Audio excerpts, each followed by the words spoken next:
All right, joining us now from Mountain View, California is Rob Enderle, veteran technology analyst and president of the Enderle Group. He is pleased by Apple's recent performance, but says there are many challenges ahead. So, Rob, is this tablet the worst kept secret in technology? What do you seriously make of this strategy in all of this buildup leading to whatever this big new product announcement will ultimately be? Well, what's funny is this is like watching the bizarro Steve Jobs. Typically with an Apple product, you don't find out anything about the product of a material nature until the product actually launches. This time we've been awash with information on the product. We know screen sizes, we know screen types, we know the size, we know the deals they're cutting with publishers. We are buried in information, and the problem now is wading through it, trying to figure out, okay, which is real, what is false. Just found out yesterday that the Pixel Chief folks that make this hybrid display actually are producing 10-inch displays. Could be for this tablet.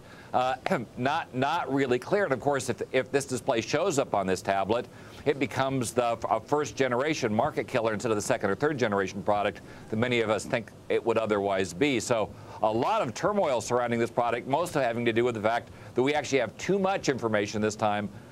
Not the typical problem where we don't have enough. Interesting perspective. So anticipation, right, has been built into the share price. 215.04 cents, January 19th. That's an all-time high for Apple shares, day after the company sent out invitations, right, to this unveiling. So what do you think? Have expectations been built too far into the Apple share price?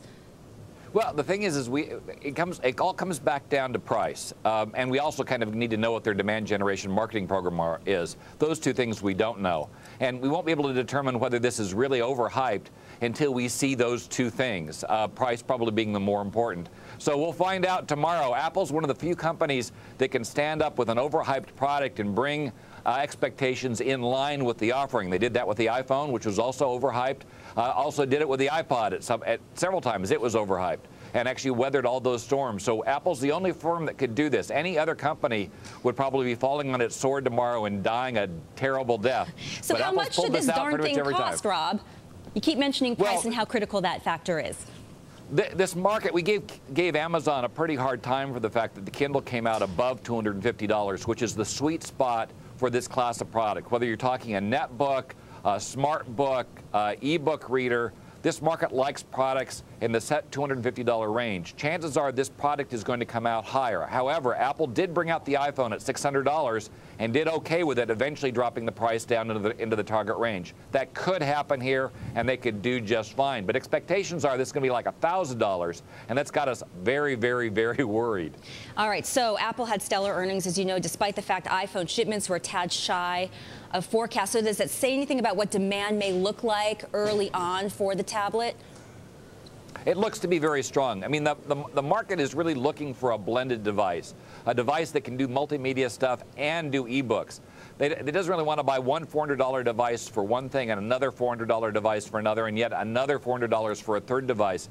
This one device could do all three, and it's hungry for it. Particularly education wants to see something that can display textbooks in their multimedia glory, and this product could do that. It could, in fact, revolutionize the text industry, the media industry.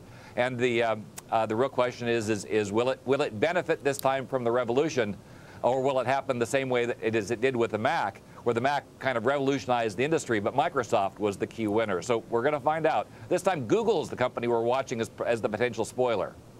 All right. I guess we'll have to leave it there. Rob Enderle, tech analyst, many, many thanks.